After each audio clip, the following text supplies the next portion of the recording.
todos os nossos maus pensamentos. Perdoa, Senhor, todas as nossas as más atitudes, Senhor. Toda preguiça, tudo aquilo que não vem de Ti, perdoa-nos, Senhor. Lava-nos com o Teu sangue, Senhor, e mais branco do que a neve seremos. Aleluia. Senhor, nós te pedimos, Pai querido, em nome de Jesus. A Tua palavra diz, Senhor, onde 2 ou 3 estiverem reunidos em meu nome, ali eu estarei no meio de vós. Então, Senhor, nós cremos, Senhor, que Tu estás aqui, Senhor, que Tu estás aí também na casa dos nossos irmãos que estão assistindo via internet. Nós te pedimos, Pai, em nome de Jesus, dá ordem aos Teus arcanjos e anjos, sitia este local, sitia, Senhor, cada cidade, cada capital, cada bairro, estado, Senhor do Brasil, sitia todo o Brasil, a América do Sul, a América Central, a América do Norte, o Ártico, a Antártica, a Oceania, a Austrália, a África, a Ásia Maior, a Ásia Menor, a Europa, Senhor. Oh, Senhor, em nome de Jesus, Senhor, derrama, Senhor, da Tua cobertura especial, Senhor, que é o Teu sangue, Jesus. Cobre os Teus ungidos, esconde-os, Pai, em nome de Jesus. Levanta muralhas de fogo flamejante à volta das suas casas, Senhor. Que mal algum chegue a casa dos Teus filhos, Senhor, em nome de Jesus. Nós te convidamos, Senhor. Tu és bem-vindo nas nossas casas. Tu és bem-vindo, Jesus. Tu és bem-vindo, Espírito Santo. Nós passamos todo o domínio, governo das nossas vidas, desse culto a Ti, Senhor. Estamos aqui reunidos com nossos irmãos e aqueles que estão reunidos via internet para Te louvar e Te adorar, Senhor, porque só Tu és o Senhor. Aleluia.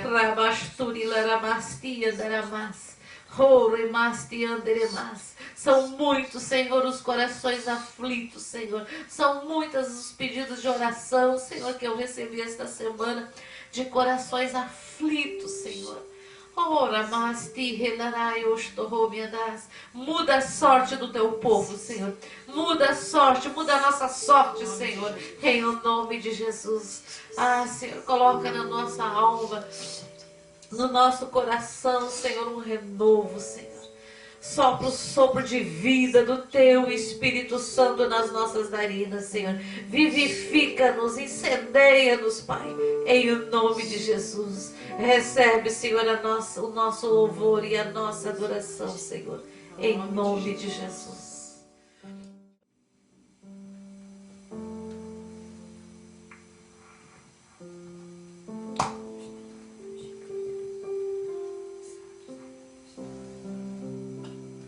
Enquanto orávamos, amados, eu ouvi o Senhor falar assim ao meu coração: eu tenho palavras boas para vocês. Eu tenho palavras de vida, diz o Senhor.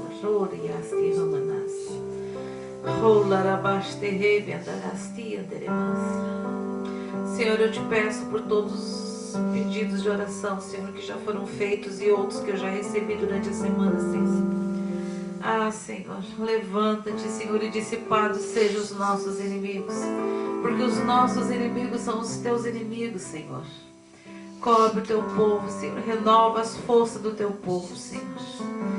Ah, Senhor, nós te pedimos a cada manhã, Senhor, uma porção dobrada do Teu Espírito Santo, Senhor, para podermos suportar o peso de cada dia, Senhor.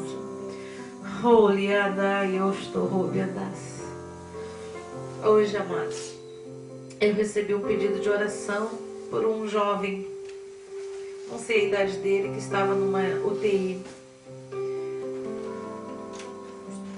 É uma irmã que assistiu o pastor João Carlos e continua nos assistindo.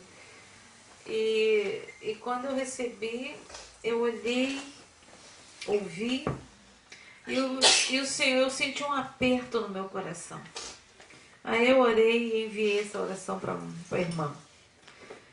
E ela disse que ela estava, como se diz, que ela estava enfraquecida, não quero dizer a palavra, né?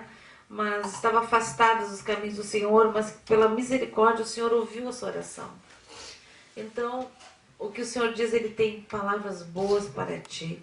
Ele tem palavras de vida para cada um de nós, amados. Então, sai do local onde tu estás. Não muda o teu caminho. Se por onde tu está indo tem te levado a lugares de perdição, muda o teu trajeto, muda o teu pensar, muda, amados, muda. Porque amanhã pode ser tarde. Amanhã pode ser tarde demais.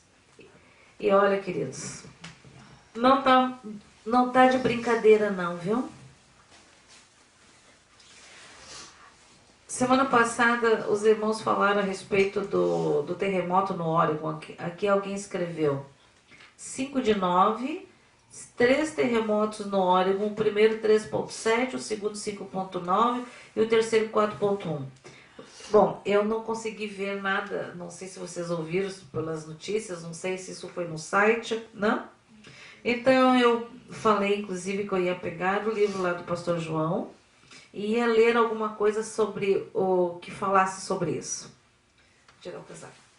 Mas eu peguei e estava lendo ali, só que sobre o Oregon, ele fala lá quando ele pregou em Portugal. E depois falou para nós aqui várias vezes, várias outras coisas também, né, como sinais. Mas eu peguei hoje à tarde, fiquei dando uma lida aqui, só um pouquinho. Este livrinho, mas este livro conta uma história de vida maravilhosa, nos fala de esperança, nos mostra como o Senhor ouve aqueles que ainda que passam algum sacrifício aqui na terra, mas que honram o nome do Senhor, fazem de tudo para não pecar contra o Senhor. Então, queridos, que esse livro você pode baixar via internet, tu consegue ler de graça, se tu quiser imprimir, tu pode imprimir, que o vovô sempre diz, pode fazer xerox, pode distribuir para quantos você quiser, porque ele é muito bom, é muito, muito tremendo. E eu abri lá nas últimas páginas,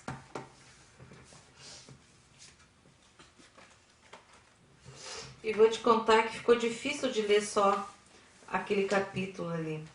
Aí eu fiquei voltando aqui na página 145, quando está escrito, volte e diga ao meu povo. É bem rapidinho, não sei se eu leio isso aqui tudo ou eu leio só aquela parte dos sinais, que eu achei muito tremendo. Até aqui. É bem rapidinho. Eu vou ler.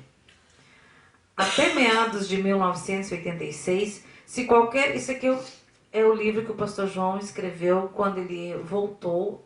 Na realidade não foi ele que escreveu, né? Foi um irmão que escreveu, ele gravou. E também tem um outro livro que foi escrito pelos metodistas, se eu não me engano, esse é o nome, né?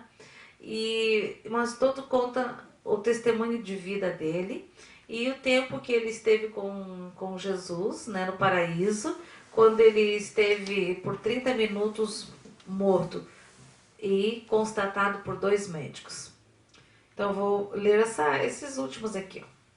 Até meados de 1986, se qualquer pessoa me perguntasse qual havia sido a mais extraordinária experiência pela qual eu passara em mim toda a minha vida, certamente ela ouviria de mim a resposta de que a maior de todas fora a ressurreição do meu filho Carlos Francisco, ocorrida em 1973. Contudo, no mês de agosto do ano de 86, eu fui obrigado a mudar de opinião, em face da mais assombrosa e ao mesmo tempo fantástica experiência porque um ser humano pode passar, que é a de morrer ele próprio e a de voltar à vida após ter estado no paraíso.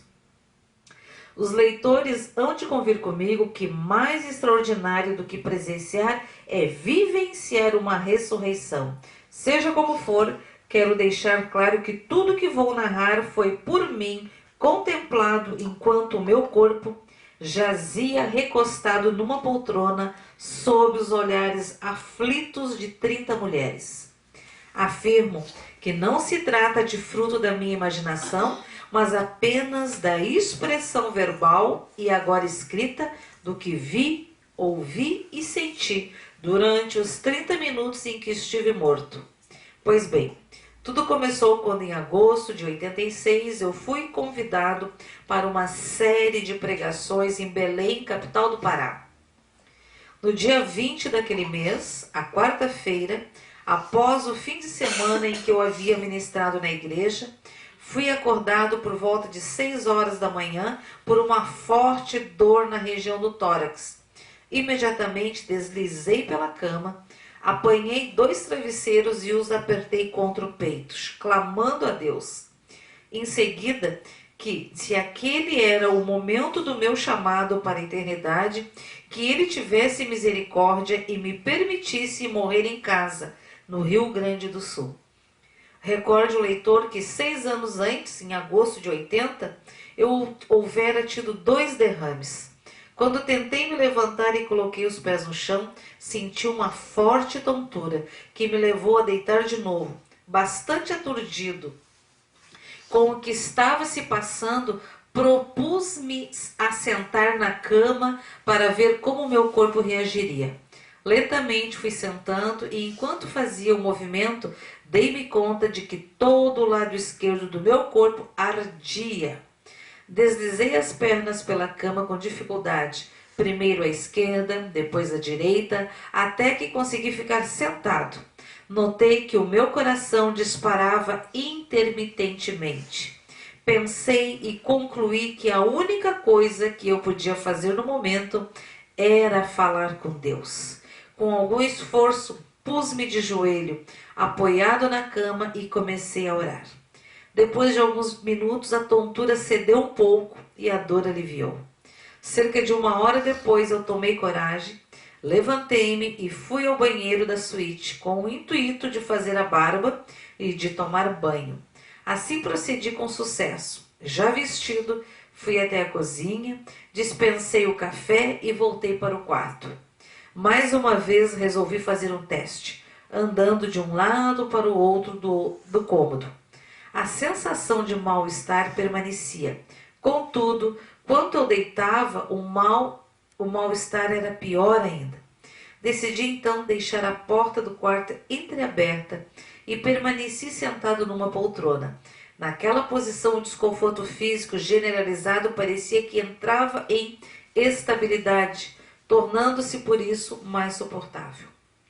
Nas horas que se seguiram, travei uma das maiores batalhas espirituais da minha vida, porque não desejava ir para um hospital de jeito nenhum, porquanto me preocupava o fato de eu ter pregado tanto que Jesus curava naqueles últimos dias e, de repente, o próprio pregador ter de ser socorrido por médicos se me afigurava como uma vergonha para a palavra de Deus. Estava eu sentado ali quietinho já há umas boas horas, quando os donos da casa bateram na porta e me avisaram que haviam preparado uma surpresa. Tinham convidado vários pastores da cidade e respectivas esposas para um almoço comigo. Almoço que estava prestes a ser servido na sala. Era só o que me faltava. Pediram-me então para que eu fosse almoçar com eles. Só Deus sabe com que dificuldade eu fui até aquela sala para cumprimentar os convidados. Assim que cheguei, sentei-me de pronto, para que ninguém percebesse que do meu péssimo estado. Felizmente, não perceberam.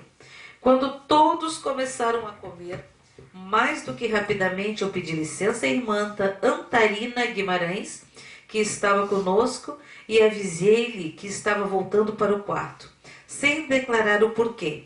Confesso que estava bastante preocupado com a minha situação, porque nunca me sentira tão mal e tão prolongadamente, apesar de relativamente estável.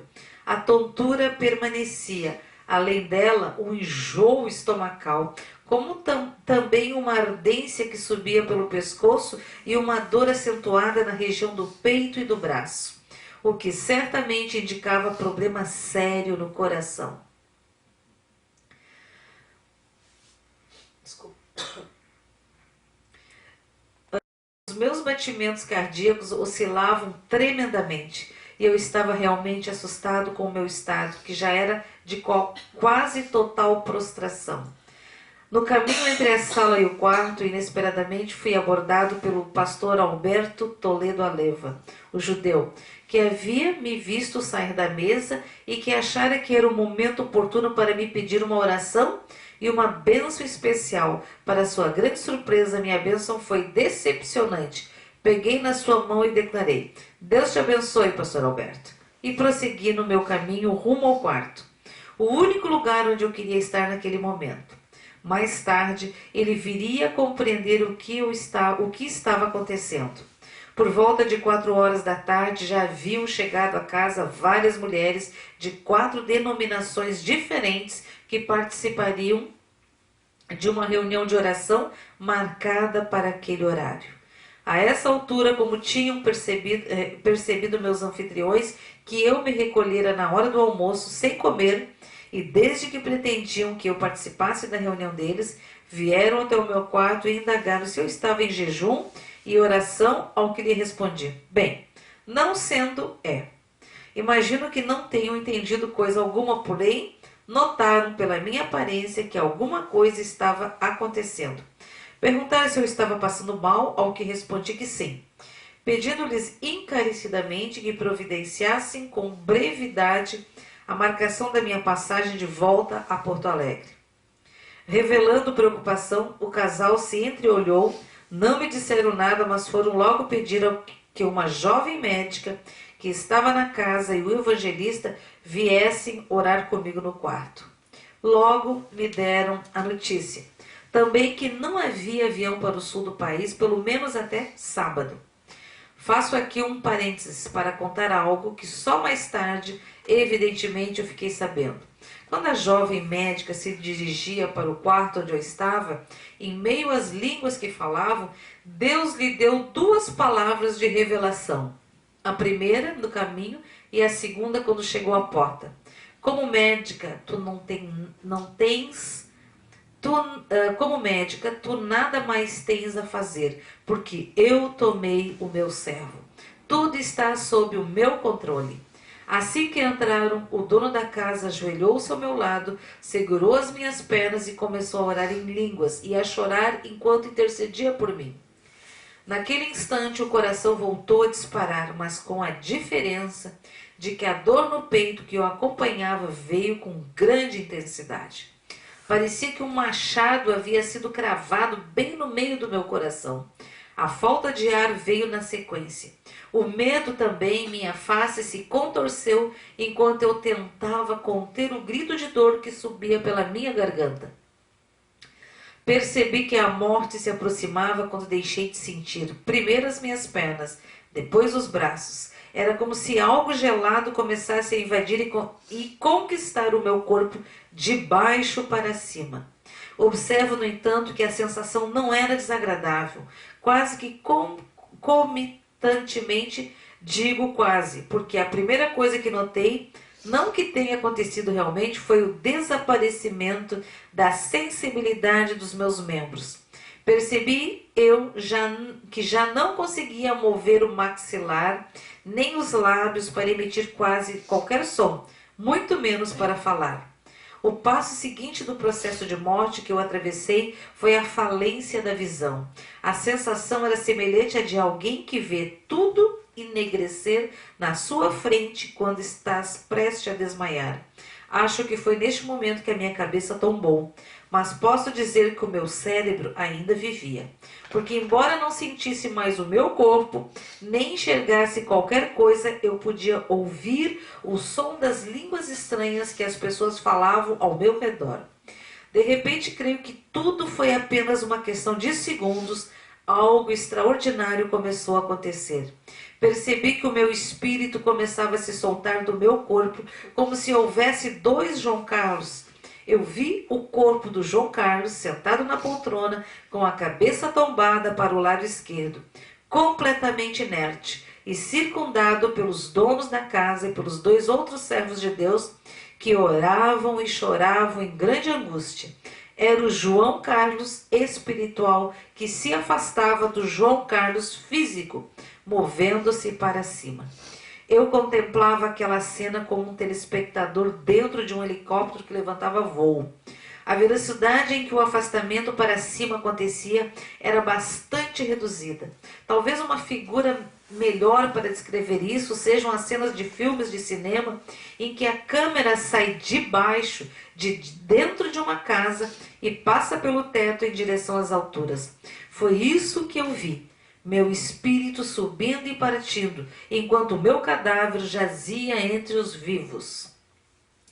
Algo sumamente importante, e digo de registro no que concerne a essa experiência, é que em momento nenhum eu perdi a consciência de quem eu era, ou do que estava acontecendo ao meu redor.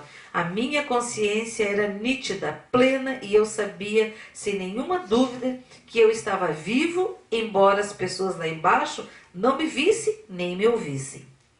Eu também sabia, por outro lado, que estava entrando numa dimensão diferente, completamente estranha para mim.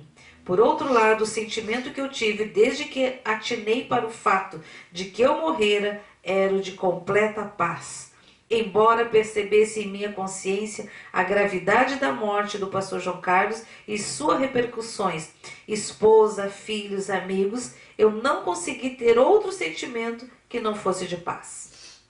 Outra coisa interessantíssima que eu vivenciava naquele momento e de que eu jamais me dera conta em toda a minha vida de crente e pastor era que, mesmo na dimensão espiritual em que eu me encontrava, eu não havia deixado de me perceber como um ser humano que possui uma forma humana, portanto. Isto é, que possui um corpo que não era de carne, mas sim de espírito, um corpo espiritual que eu identificava como sendo pelo menos parecido com o que ficara lá embaixo com os meus amigos. Em outras palavras, eu tinha consciência de que, naquela situação, eu não era uma alma penada, algo imaterial como vapor, mas o próprio João Carlos Marx com uma forma humana espiritual, se é que assim se pode dizer. Pois bem, julgo eu que se passaram alguns segundos depois do meu espírito ter saído do meu corpo, quando me senti tragado por um lugar absolutamente escuro, uma escuridão tamanha, concreta, quase tangível, que eu perdi por completo a noção de espaço. E já não podia dizer se estava com a cabeça para cima ou para baixo. O que eu sei é que era tudo negro à minha volta e não havia nenhum ponto de referência. Contudo, eu sentia que me deslocava na escuridão em altíssima velocidade, sem ter a menor ideia sobre o meu destino. Malgrado a velocidade, nenhum ruído eu conseguia ouvir, diferentemente da primeira situação que eu vivenciara, e que era permeada de paz. Esta nova produzia em mim perplexidade. Afinal, se eu era salvo, por que razão eu deveria estar dentro desse túnel negro em alta velocidade? Graças a Deus, a formulação mental dessa pergunta veio-me instantaneamente à memória o texto do Salmo 23 que diz: ainda que eu andasse pelo vale da sombra da morte, não temeria mal algum, porque tu estás comigo. Nunca pude imaginar que tal vale pudesse ser tão real. Mal acabara de eu repetir em meu interior o Salmo 23, quando decidi questionar em voz alta o meu Salvador, disse a ele: Jesus, que faço eu aqui neste lugar, meu Senhor? Durante minha vida eu sempre confessei o teu nome e enfatizei que tu és o caminho, a verdade e a vida, meu Jesus. Agora eu estou nesse escuro. A resposta veio por intermédio de um fenômeno bem interessante. Observei que cada vez que eu pronunciava o nome Jesus, eu sofria uma aceleração tremenda dentro do túnel. Quanto mais eu falava Jesus, no total foram 3 vezes, mais rápido eu avançava, embora sem saber em direção a quê. Alguns segundos já haviam se passado desde que eu descobrira o segredo da velocidade, quando repentinamente consegui enxergar à minha frente algo como um minúsculo ponto branco. exultei porque, embora permanecesse naquele túnel negro, agora eu tinha um ponto de referência e percebia que eu estava indo na sua direção. Jamais imaginei que um simples pontinho de referência pudesse ter tanta importância. À medida que eu me deslocava, o círculo crescia à minha frente. Tive vontade de fechar os olhos quando eu ia bater no círculo branco. Inesperadamente eu senti que o meu corpo espiritual sofreu uma enorme desaceleração e parei na sua frente. Observei que embaixo dele havia um outro círculo negro, tão ou mais escuro do que o túnel. Contrariamente ao que eu pensava, a cor do círculo à minha frente não era branca, mas algo como gelo e fosco. O seu diâmetro não passava, no entanto, de uns 2 ou 3 metros. E agora? O que aconteceria? Ouvi sons de louvor e música que se plantavam, os ruídos que vinham do círculo de baixo. De repente, fui sugado para o outro lado. Sem nenhuma colaboração minha, o meu corpo foi tragado, absorvido por aquele círculo opaco que era maior do que eu vi. Vi-me então num lugar completamente diferente daquele em que até há pouco eu havia estado. Tudo ao meu redor era intensamente claro, resplandecente, a luminosidade era tanta que ofuscava minha vista. Levei algum tempo para me acostumar. Uma grande alegria e um gozo indizível tomaram conta do meu espírito. Pensei que estava no céu, mas logo descobri que ainda não estava. Olhei ao redor com mais atenção e notei que me circundava algo semelhante a um enorme tubo de vidro transparente. Calculei que as suas paredes à minha volta estavam a uma distância de mais ou menos 10 metros. Levantei a cabeça e percebi que a altura do tubo simplesmente não podia ser mensurada. Lá de cima e de todos os lados vinha muita luz. Parecia-me que o tubo não tinha fim, ou se tinha, só podia ser o céu. Mal acabara de formar um juízo acerca do que eu contemplava, quando senti o meu corpo ser puxado para cima. A princípio, lentamente, depois mais e mais rápido. A minha trajetória em plena claridade era diferente da anterior, também pelo fato de que, com segurança, eu ia para cima em movimentos circulares. Explico. Eu não subia com um elevador que acende linearmente, mas como a rosca de um parafuso dentro do cilindro de vidro. Desta forma fui subindo, subindo, subindo. Apesar de saber que nada tangível me conduzia, tangível do meu ponto de vista, é claro. Eu tinha plena consciência de que alguém maravilhoso me sustentava e me levava para cima em completa segurança. Finalmente cheguei ao topo. Mais uma vez o meu coração disparou de emoção e uma alegria que não pode ser descrita. Invadiu o meu ser. Senti-me no paraíso e realmente eu estava lá. Tudo ao meu redor era extremamente claro e amplo. Ouvia ao longe um burburinho como produzido por muita gente reunida numa festa em lugar aberto. Percebi também que havia música no ar, embora eu não pudesse identificá-la com clareza. Eu conseguia reconhecer o som de vários instrumentos que eram tocados simultaneamente. A sensação auditiva era agradabilíssima. Bem em frente a mim, eu vi um homem vestido de branco que caminhava calmamente em minha direção. Ele era mais alto do que eu, tinha uma barba discreta e cabelos compridos que paravam abaixo dos ombros. A barba e o cabelo eram muito bem aparados, eram castanhos. O que eu pude notar quando ele chegou perto de mim, a aparência jovem daquele homem dava-me a impressão de que sua idade não ultrapassava os 33 anos. Ele era fisicamente belo na medida de uma pessoa normal, não mais que isso. Contudo, o que me chamava a atenção nele eram os seus olhos levemente azuis que me passaram, já no primeiro olhar, quando ele parou na minha frente, uma enorme sensação de segurança, ao mesmo tempo em que transmitiam muita meiguice. A despeito do seu olhar revelar-se extremamente penetrante, daqueles que constrangem a pessoa observada, não havia neles qualquer sombra de reprovação, mas amor. Dei-me conta também assim que consegui desviar por uns instantes a minha atenção dos seus olhos, que ao seu redor havia muitos anjos que trajavam vestes resplandecentes. Mais longe vi vários grupos de pessoas que, olhando em nossa direção, conversavam animadamente e pareciam felizes da vida. A essa altura eu já não tinha nenhuma dúvida de que estava mesmo na presença do meu Senhor e Salvador, Jesus Cristo de Nazaré. Voltei novamente os meus olhos para ele. Não é possível alguém permanecer na sua presença sem sentir-se extremamente atraído. Quando percebi que ele estendeu os seus braços para que eu pudesse ver as marcas dos cravos nas palmas das suas mãos, e em seguida me disse: meu amigo, combateste o bom combate, acabaste a tua carreira na terra, e agora vens ao paraíso do cristão aguardar o arrebatamento da igreja que está por dias Deus. Jesus então me mostrou novamente suas mãos e levantou suas vestes, bordadas com fios de ouros e pedras preciosas, e circundadas por um cinto muito largo, cravejado de outras tantas pedras, para que eu contemplasse o ferimento ao lado do seu corpo, do qual havia saído água e sangue.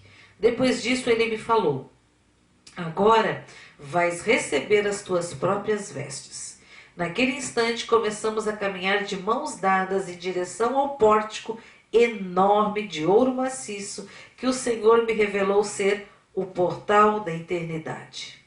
Faço aqui mais um parênteses para relatar que até este ponto eu me lembrava de tudo que tinha sido bom na vida terrena e até com um pouco de saudade. Mas que quando ultrapassei os limites daquele pórtico, todas as minhas recordações terrenas cessaram como que automaticamente. Embora eu continuasse num estado de muita felicidade, vi então um salão muito grande e luxuosíssimo, inteiramente acarpetado em vermelho bem forte, que tinha a aparência de um local destinado a festas. Jesus permanecia ao meu lado esquerdo, enquanto do meu lado direito eu pude contemplar uma multidão de seres celestiais que trajavam roupas do mesmo tecido usado pelo Senhor, porém não tão ricamente bordadas. Muitos daqueles seres que eu vi batiam palmas e cantavam hinos de louvor e exaltação ao Rei dos Reis, enquanto outros tocavam inumeráveis instrumentos musicais, dentre os quais uma harpa gigantesca que exigiam 2 seres, cada um tocando nas suas respectivas cordas. É curioso observar que tudo que faziam era dedicado ao Senhor, daquele que vive pelos séculos dos séculos. Alguns minutos se passaram até que Jesus tocou no meu ombro esquerdo, e assim que me virei com os olhos, ele chamou a minha atenção para a presença de uma verdadeira multidão, agora de seres humanos, não mais de seres celestiais, que estava do outro lado. Todas as pessoas que eu contemplava tinham um aspecto físico de 33 anos. Não vi velhos nem crianças, somente adultos com a mesma aparência de idade. Todas, sem exceção, trajavam vestes de linho puro e conversavam animadamente como se estivessem muito felizes, e realmente estavam. Assistia eu àquela cena celestial quando Jesus mais uma vez se dirige a mim e diz: João Carlos, eis a tua veste, entra no gozo do teu Senhor, fica no meio deles, fica com eles por um pouco. Aqui todos se conhecem e aguardam juntos o arrebatamento da minha igreja. Em seguida, Jesus me levou a olhar numa determinada direção, onde pude ver algo que me parecia uma tela de cinema, que nos mostrava o que naquele instante acontecia lá embaixo na terra. Então, hoje aqui, o que nós estamos fazendo está sendo visto lá no paraíso. Primeiro vi um grupo de pessoas orando num certo lugar que eu não consegui reconhecer. Numa fração de segundo, a imagem mudou e vi um outro grupo. Depois um terceiro, um quarto, um quinto e assim sucessivamente. Fui vendo dezenas e dezenas de grupos de oração espalhados por todo o mundo. Era como um telejornal ou um comercial de TV que mostra dezenas de cenas em poucos segundos. Extasiado com as imagens, ouvi Jesus me dizer que em todos os países da terra haviam crentes verdadeiros e cheios de poder, e também que a sua igreja era sustentada pelas orações e que a maioria delas eram feitas por mulheres. Jesus arrematou com um certo pesar que de imediato me constrangeu. João Carlos, 70% da minha igreja marcha nos joelhos das mulheres. Calar foi a minha única reação possível. De repente, a sequência de uma imagem naquele telão foi alterada e passei a ver o que acontecia num apartamento em Belém do Pará, onde eu falecera. Observei 2 médicos ao redor do meu corpo, examinando. Quanto às 30 senhoras, notei que oravam incessante e insistentemente pela mesma coisa. Vale dizer, para que eu voltasse à vida em português e em línguas, eu notava que elas afirmavam crer na palavra de Deus, que dizia que em nome de Jesus os enfermos seriam erguidos e os mortos ressuscitados pela fé. Confessavam ainda que o que elas declaravam em oração e concordância na terra receberia a concordância de Deus no céu. Isto é que o irmão Marques voltaria a viver tudo para a honra e glória de Jesus. Percebi que alguma coisa estava errada. Afinal de contas, eu estava tão bem na presença de Jesus que nem sequer passava pela minha cabeça a ideia de voltar à vida física. O que então aquelas mulheres estavam fazendo? Pedindo a Deus para que eu voltasse? Mal acabei de concluir o pensamento quando ouvi da parte de Jesus o que eu não queria, embora já esperasse. João Carlos, as 30 mulheres que você vê creram de fato nas minhas promessas. A razão por que Deus Pai e Deus Filho concordaram que você voltará à terra por um curto período de tempo. Passará por muitos lugares e avisará os meus servos em todo o mundo para que redobrem a propagação da mensagem da minha palavra, da salvação que há no meu nome e da minha volta que está próxima. Volte e diga ao meu povo.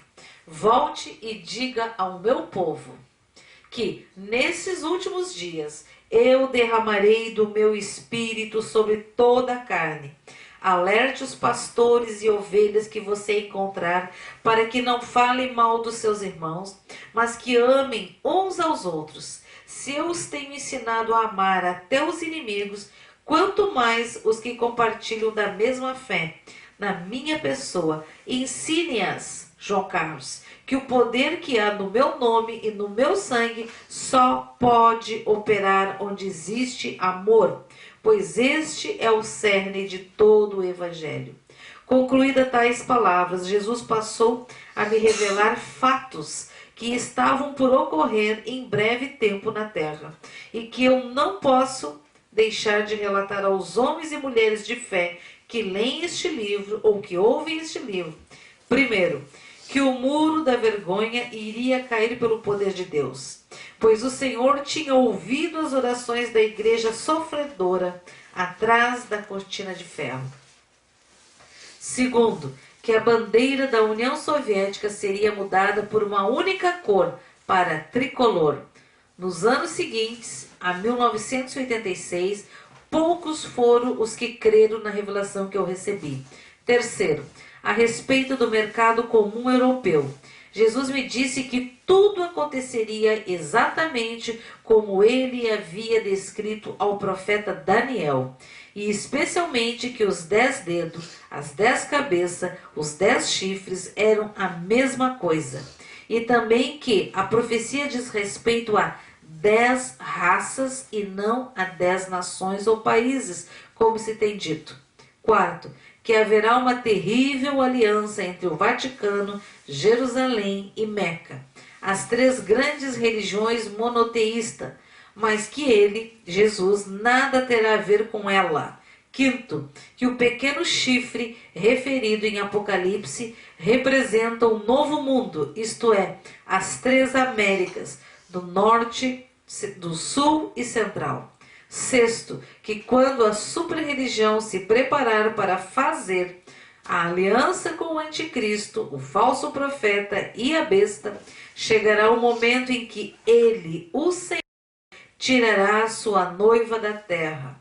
Sétimo, que haverá um grande avivamento nos anos de 97, 98 e particularmente que o ano de 1999 corresponderá ao tempo do grande derramar do Espírito Santo sobre os quatro cantos do planeta. Oitavo, finalmente que o nosso Brasil seria grandemente usado nestes últimos dias como celeiros de evangelistas e instrumento de evangelismo para todo o mundo, porquanto mais de 70 raças compõem o povo brasileiro.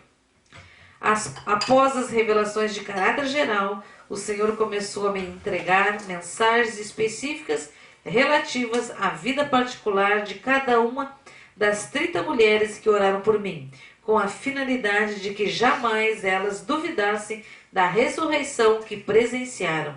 Depois disso, ele me disse que eu estava pronto para retornar. Então, amados, isso é só uma partezinha. E é muito tremendo, porque verdadeiramente o próprio pastor João, todos os relatos, né, que ele fez, através dos livros, pela internet, pelos locais, fez toda a diferença nas nossas vidas. E ainda faz. Ainda faz. Bota casaco, tira casaco, bota casaco, tira casaco.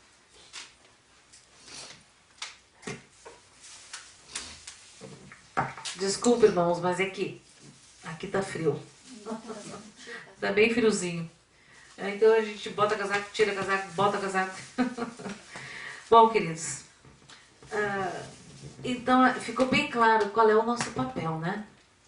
É falar do Evangelho de Cristo. Amém. Falar das coisas que nós temos visto, ouvidos e presenciado dia a dia. Não significa que nós não temos lutas. Temos sim, né? Temos sim. E amados, aqui uma irmã diz assim: a minha alma deseja ver meu Jesus, mas eu tenho familiares que ainda não se renderam ao nosso Salvador. Penso muito neles. Minha querida, muitos estão como tu, pensam muito nos seus familiares. Então nós precisamos orar, clamar ao Senhor, não esquecer de amarrar os valentes das trevas, os demônios, porque a palavra do Senhor diz que a nossa luta não é contra carne nem sangue, mas é contra principados, potestades e as hostes da maldade, é contra aquilo que tem influenciado os familiares, os filhos, os amigos, os colegas de trabalho, o mundo, amados, o mundo, porque não existe pessoa neutra. Lembram-se disso? Ou tu tem um anjo do teu lado, ou tu tem um demônio no teu lado. Não existe, não existe. Ou tu é conduzido pelo Senhor, pelo Espírito Santo de Deus, tu tem um anjo que te guarda, ou tu é conduzido pelo mundo, por o Espírito daquele que está aqui no mundo. E a palavra do Senhor diz que o mundo jaz no maligno. Então, do mundo, amados, não espere coisa melhor. Só vai piorar, não vai melhorar. Não é governo, não. Está escrito e a palavra vai se cumprir, porque nenhum tio da palavra, como dizia, passa os céus, passe a terra, mas jamais passarão as minhas palavras. Elas irão se cumprir. As palavras do Senhor vão se cumprir. Tem se cumprido, amados. Tem se cumprido. Quando que em 86 a gente imaginaria, naquela época, que tudo que o Senhor mostrou para o pastor João? Jamais. O mundo não esperava por isso, né? Então, queridos, nós precisamos orar. de todo o nosso coração. Orar pela vida espiritual, orar pela família, pedir a misericórdia do Senhor. Se você pecou, se você fez coisa errada, amado, não deixe o sol se pôr, não deixe o dia virar. Peça, corra para, dobre os teus joelhos, peça perdão ao Senhor, porque o sangue dele é poderoso e é suficiente para nos lavar, limpar, purificar, santificar, nos perdoar. Porque a misericórdia do Senhor se renova todas as manhãs das nossas vidas, queridos. Então não tem por que tu andar com o peso do pecado que tu cometeste na segunda-feira do mês passado, do ano passado, não. Você não é burro de carga. O Senhor disse que o meu jugo é leve e suave.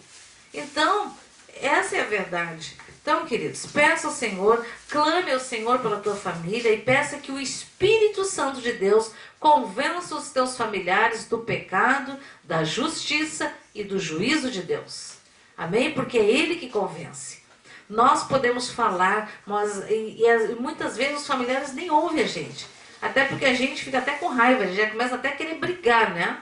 Querer pegar como se diz, a Bíblia e tacar-lhe na cabeça, né? Mas é o Espírito Santo que convence. Agora, a nossa obrigação é interceder todos os dias. Senhor, não esquece dos meus familiares, Senhor. Amém. Eu te peço que o teu Espírito Santo os convença. Faz o mesmo no trabalho, faz o mesmo aonde tu está. Porque se tu estás aqui, amado, você é luz.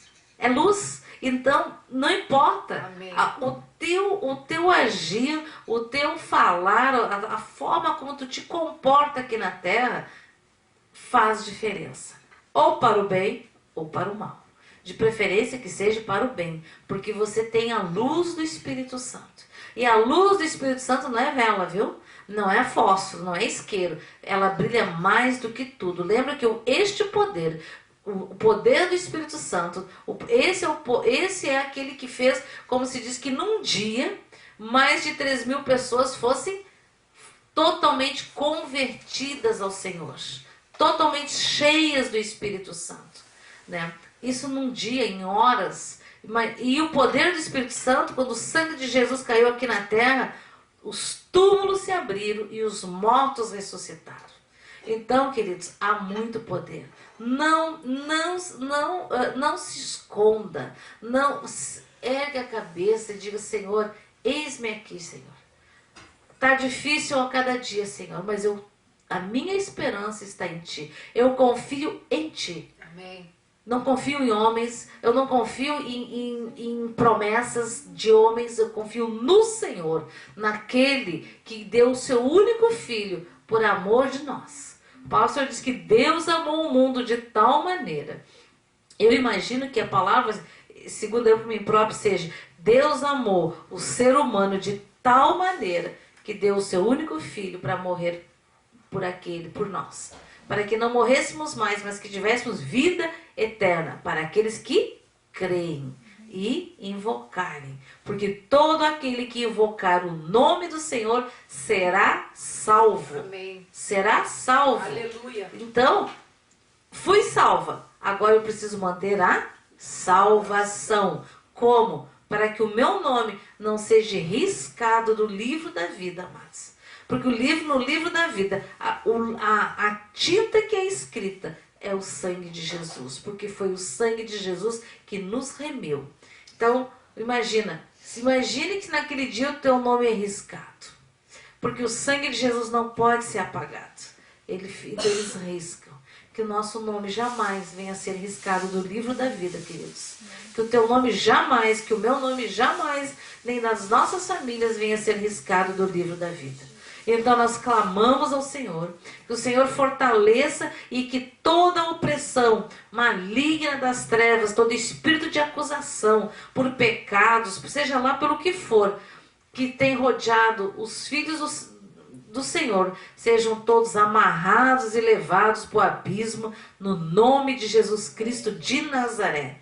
Porque há poder no nome dele, viu? Não é no nome de homens, não, é no nome que é sobre todos os nomes, nos céus, na terra, debaixo da terra e sobre todos os universos, que é o nome de Jesus Cristo de Nazaré, meu Senhor e meu Salvador. Aleluia. Você pode repetir isso, querido.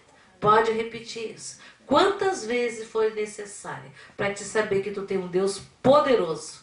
Amém? Na tua fraqueza, tu te fortalece nele. Amém? Porque nós somos fortes nele. Nós podemos tudo naquele que nos fortalece. Glória a Deus. Glória. Amém. Amém. Amém mesmo. Né? Então, queridos, eu quero dizer uma coisa para vocês. Ontem ainda, acho que foi ontem, nós estávamos conversando e o Senhor me deu uma palavra. E a palavra do Senhor é maravilhosa. Hoje, enquanto nós orávamos aqui, o Senhor me lembrava, eu tenho palavras boas para vocês. Ele não nos amaldiçoa.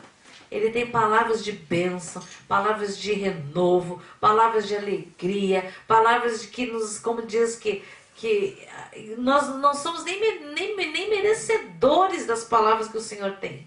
Mas Ele tem palavras boas. Amém? Amém. Glória a Deus. Glória a Deus. Então, amados, está lá em Neemias. Em Neemias 1. Lembra que Neemias, ele era o copeiro do rei? Né? Eu confundo com Esdras.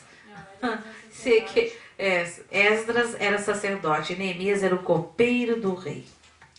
Então, eu quero lembrar você. Vou ler só um pouquinho antes aqui. Capítulo 1. No mês de Quisleu, no 20º ano, enquanto eu estava na cidade de Suzã, Hanani, um dos meus irmãos, veio de Judá com alguns outros homens. E eu lhes perguntei acerca dos judeus que restaram, os sobreviventes do cativeiro, e também sobre Jerusalém. E eles me responderam: aqueles que sobreviveram ao cativeiro e estão lá na província passam por grande sofrimento e humilhação. O muro de Jerusalém foi derrubado e suas portas foram destruídas pelo fogo. Quando ouvi essas coisas, sentei-me e chorei. Passei dias lamentando-me, jejuando e orando ao Deus dos céus. Então eu disse... E esta foi a palavra que o Senhor me deu ontem a respeito daqueles que têm orado, têm clamado, que têm passado angústias pela sua família, têm passado angústia com doenças, com decepções, com tristezas. O Senhor me deu essa palavra. Senhor, Deus dos céus, Deus grande e temível, fiel à aliança e misericordioso com os que te amam e obedecem aos teus mandamentos. Que os teus ouvidos estejam atentos e os teus olhos estejam abertos para a oração que o teu servo ou que a tua serva está fazendo diante de ti, dia e noite, em favor dos teus servos, dos teus filhos, do teu povo, dos teus ungidos e o povo de Israel. Aí ele continua: confessa os pecados que nós temos cometido contra ti. E aí vocês sabem o que está escrito aqui. Mas essa palavra aqui, amados, o Senhor me deu ontem, que quando nós entramos no nosso quarto, fecharmos a porta e orar em secreto, que o nosso Deus, Ele nos vê no secreto. Aleluia. O teu secreto. Quando fechar a porta, dobrar os teus joelhos, então você faz, ora, diga, que os teus ouvidos, Senhor, estejam atentos e os teus olhos estejam abertos para a oração que a tua serva, que o teu servo está fazendo diante de ti, dia e noite, em favor dos teus servos, o povo de Israel, ou os teus servos, aqueles que declaram que Jesus Cristo é o seu Senhor e Salvador. Então, amados, não desista, não pare, não volte, não olhe para trás, siga para frente, olhando sempre firme, não tire os olhos de Jesus. Porque se você olhar para baixo, amado, ou olhar para o lado, direito ou esquerdo, ou para trás, você pode tropeçar. Então, que o teu olhar seja para frente e para o alto. O meu olhar, que o nosso olhar possa sempre ser para frente e para o alto.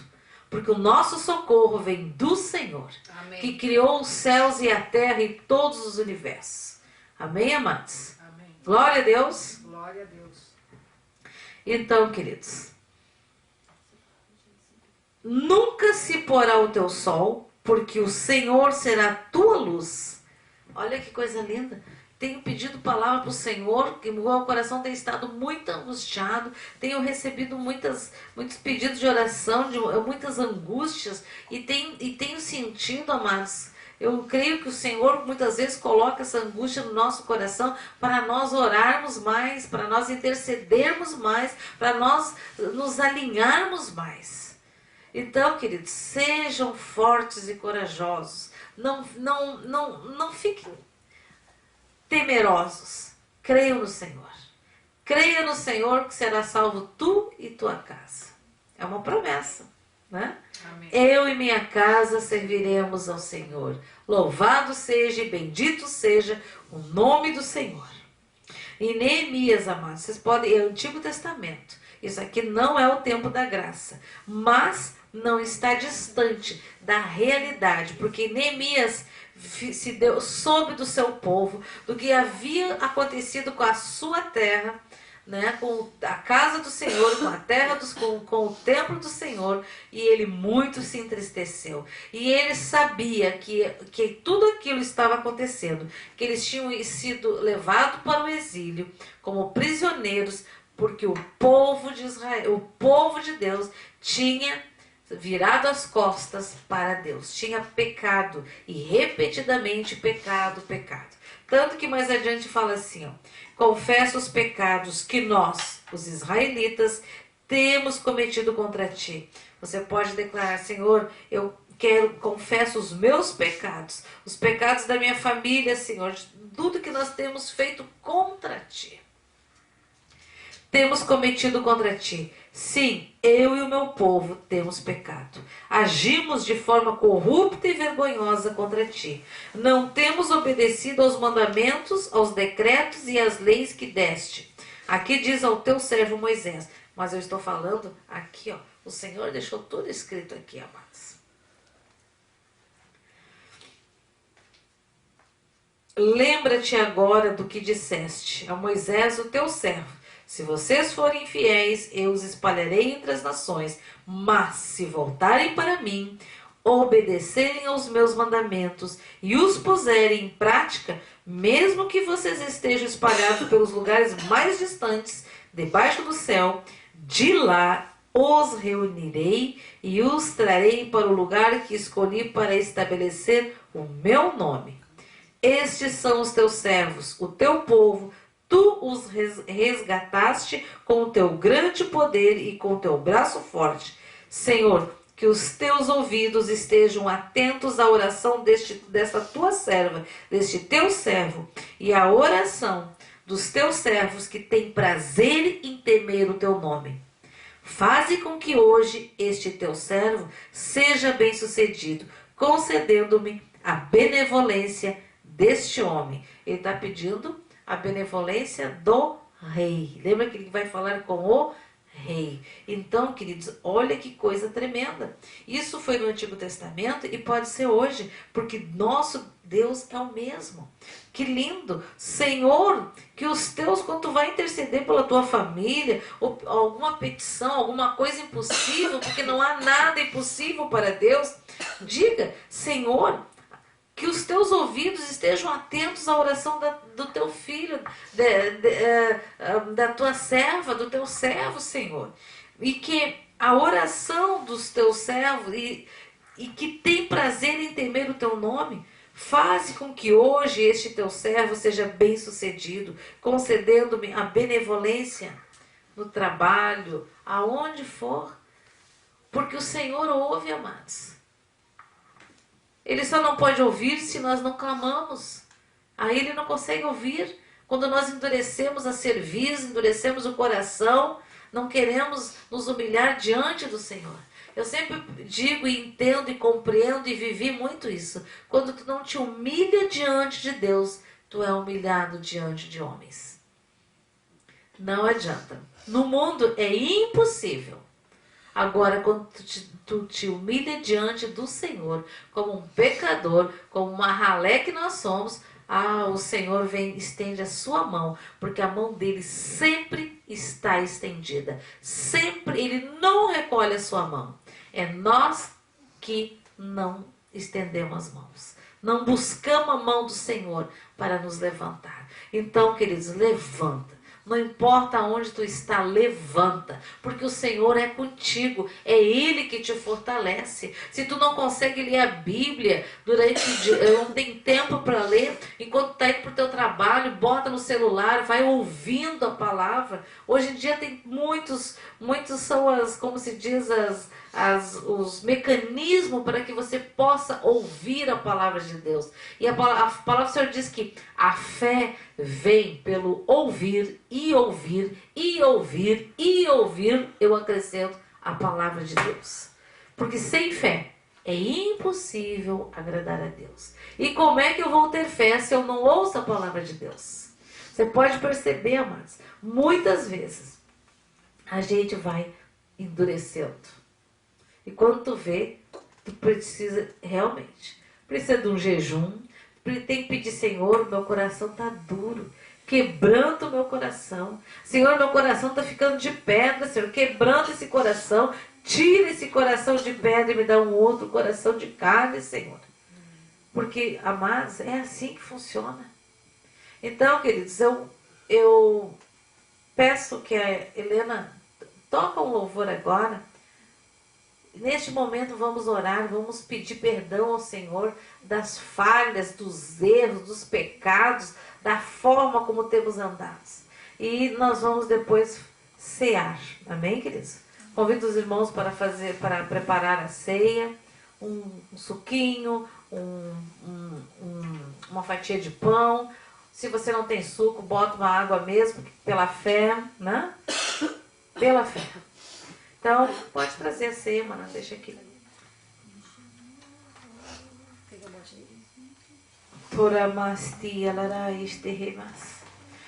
Senhor, assim como Esdras, Senhor, que é lá no tempo da lei, Senhor. Aliás, não era nem no tempo da lei ainda, Senhor. Não, já era o tempo da lei, eles já tinham ouvido a lei através de Moisés. Senhor, tu ouviu os teus servos. Então, Senhor, nós te pedimos nesta noite, ouve o clamor dos teus filhos, Senhor. Pai, fortalece os cansados, Senhor.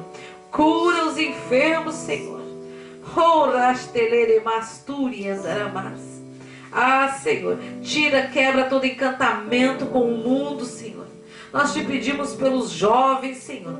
Os jovens têm sido, Senhor, muitos estão sendo puxados pelo nariz como um anzol, Senhor. Porque o inimigo, Senhor, tem os atraído para fora, Senhor. Senhor, tu chamou o teu povo, Senhor, como filhos. Senhor, ajuda-nos, Senhor, a sermos cada dia mais filhos obedientes, Senhor. Que o teu Espírito Santo nos conduza, Senhor, por um caminho, Senhor, maravilhoso, Senhor. Porque o teu caminho é maravilhoso. Andar aqui neste planeta, Senhor, nessa terra, Senhor, no meio dessa imundícia, sem o teu Espírito Santo é terrível, Senhor. Nós nos perdemos, nós quando caminhamos por caminhos de pedra, por caminhos de vidros, que ferem os nossos pés, Senhor. Porque a tua palavra diz que o anjo do Senhor acampa ao redor daqueles que o amam e o temem, e os livra de todo mal. Senhor, o teu anjo vai à nossa frente, limpando, tirando do nosso caminho toda a pedra, para que nós não venhamos a tropeçar.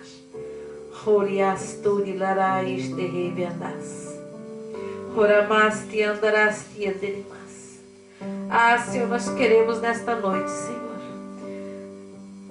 Perdoa-nos, Senhor, de todo mal, de todo pecado, de toda negligência, de tudo, Senhor. Tu sabes. Lava-nos, Senhor, com o teu sangue, Jesus. E mais branco do que a neve seremos, porque o teu sangue, Senhor, é poderoso e suficiente para nos lavar, limpar, purificar, santificar e nos vivificar. Amém, Senhor. Obrigada, Jesus. Oriaste anderemas. Ceia conosco, Senhor. Oh, Tu és o pão vivo que desceu dos céus. Oriaderibastolaramas. Aquele que comer da Tua carne. Ah, Senhor, nós precisamos comer da Tua carne, Senhor, para sermos vivificados, alimentados, Senhor, e beber do Teu sangue, Senhor. Olha este rebendas. Ora laramaia deremas. Na última ceia, Senhor, Tu reuniu os teus apóstolos, Senhor. Lavou os pés de cada um e ensinou-os a servir. Partiu o pão, oh Senhor, e compartilhou do cálice, Senhor. Tu és o Cordeiro de Deus, Tu és o verdadeiro Cordeiro de Deus, aquele que tira o pecado do mundo. Glória a Deus, aleluia. Oh, resteremastia, que todos sejam ricamente abençoados. Que todos tenham um dia maravilhoso, um final de semana maravilhoso. E que as suas forças foram renovadas nesta noite. Amém. Creia, levanta-te e resplandece. Amém. Porque o Senhor é contigo. Amém. Tu não esqueça, você é um luzeiro. Aonde você o Senhor te plantou. Luz, através do Espírito Santo que brilha em ti. E brilha em nós. Em nome de Jesus. Fiquem todos na paz do Senhor. E até a próxima semana, se assim Deus permitir. Fiquem na paz, queridos. Jesus ricamente os abençoe. Amém. Amém. E amém.